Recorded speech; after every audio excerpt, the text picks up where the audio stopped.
Hello all, welcome to अभियंता applications. इस video हम रिकर्शन के बारे में जानेंगे। रिकर्शन एक प्रोग्रामिंग कॉन्सेप्ट है जिसमें फंक्शन अपने आप को कॉल करता है। मतलब फंक्शन अपनी ही डेफिनेशन को बार बार एग्जीक्यूट करता रहता है। इसमें दो केस होते हैं, एक बेस केस और एक रिकर्सिव केस। बेस केस में कंडीशन होती है और रिकर्सिव केस में फंक्शन को कॉल फंक्शन अपने आप को कॉल करता है। तो चलिए इसका एक प्रोग्राम देख लेते हैं जिसमें हम टेबल प्रिंटिंग देखेंगे कि हम किसी भी नंबर की टेबल कैसे प्रिंट करेंगे रिकर्शन के थ्रू। तो सबसे पहले हम एक फंक्शन बनाएंगे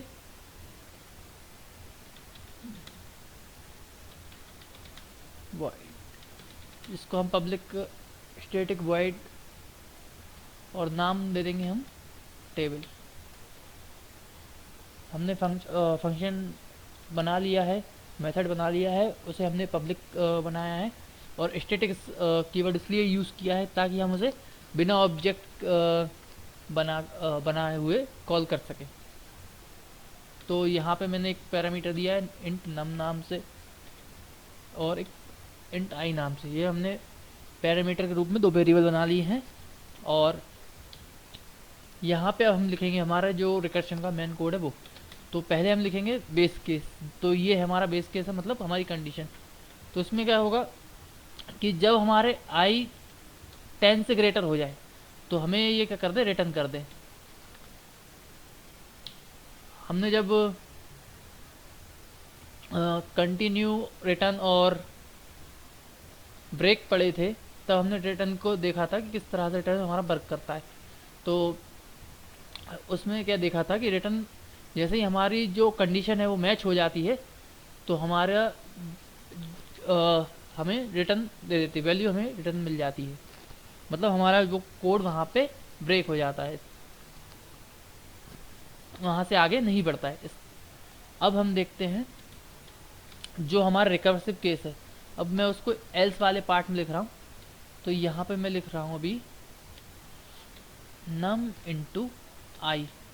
जैसा हम लूप के थ्रू बनाते थे टेबल को, लूप के थ्रू प्रिंट कराते थे, तब भी हम मल्टीप्लाई करते थे आई और जो हमारा बेस नंबर होता, जो हमारा नंबर होता था। जैसे अगर मान लीजिए हम यहाँ पे 5 लिखते हैं, 5 देते, ये हमारा 5 हो जाएगा और ये 1 हो जाएगा स्टार्टिंग में। फिर उसी तरह से हमारा ये बढ़ता रहेगा, आई हमारा बढ़ता रहता था।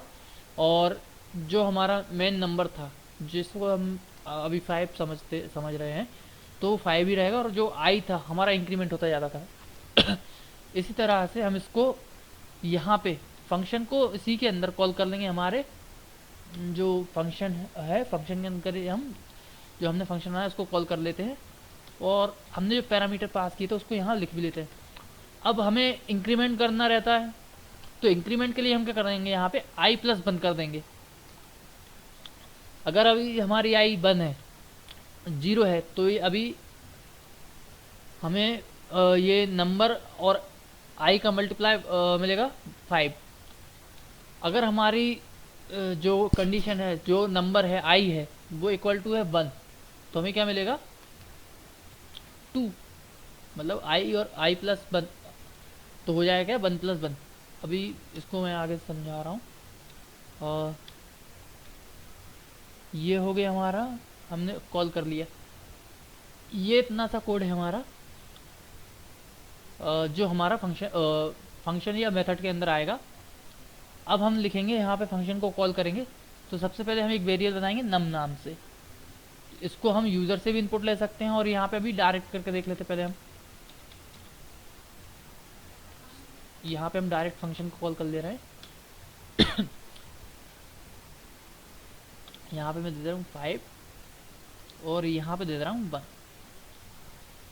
अब हम इसको कोड को रन कर लेते हैं। ये देखिए हमारी टेबल है जो वो प्रिंट हो चुकी है, 5 की टेबल हमने प्रिंट करा ली है। इसी तरह से अगर हम चाहें तो यूज़र से इनपुट लेके, यूज़र से इनपुट लेने के लिए क्या करना पड़ता है, फिर स्कैनर क्लास को यहाँ पे इंपोर्ट करना पड़ता है, पैकेज को इंपोर्ट करना पड़ता है। उसमें स्कैनर क्लास होती है यूटिल पैकेज में, और उसके बाद हमें उसका ऑब्जेक्ट बनाना रहता है। तो यहाँ पे मैंने बना लिया स्कैनर क्लास का ऑब्जेक्ट, इसे हमने एससी नाम दिया है। और यहाँ पे न्यू स्कैनर,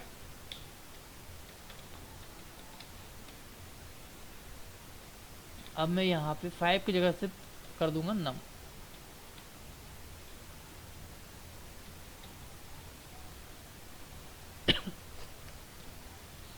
एक हमें वेरिएबल बनाना पड़ेगा अभी, इंट नाम का वेरिएबल बना दे रहा हूँ मैं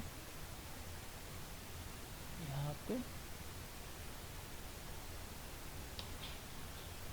और उसको यहाँ पे fc.nextInt जो हमारी मेथड है उसको कॉल करके उसमें हम जो भी वैल्यू लेंगे यूज़र से वो कर देंगे।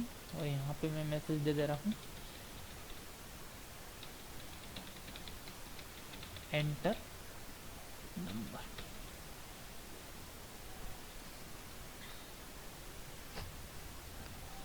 अब देखिए अगर मैं यहाँ पे 6 एंटर करता हूँ, मुझे 6 की टेबल प्रिंट हो जाएगी। इस तरह से हमारे जो रिकर्शन के थ्रू हमें हमारी टेबल प्रिंट हो जाएगी। तो ये था हमारे जावा में जो रिकर्शन कॉन्सेप्ट है, ये हमारे ट्री ट्रेवर्स सॉरी ग्राफ ट्रेवर्स में यूज़ होता है। डायनेमिक प्रोग्रामिंग में भी हम इसका यूज़ कर सकते हैं और सर्चिंग सॉर्टिंग एल्गोरिथम्स में भी हम इसका यूज़ कर सकते हैं। तो आज की वीडियो में थैंक यू सो मच।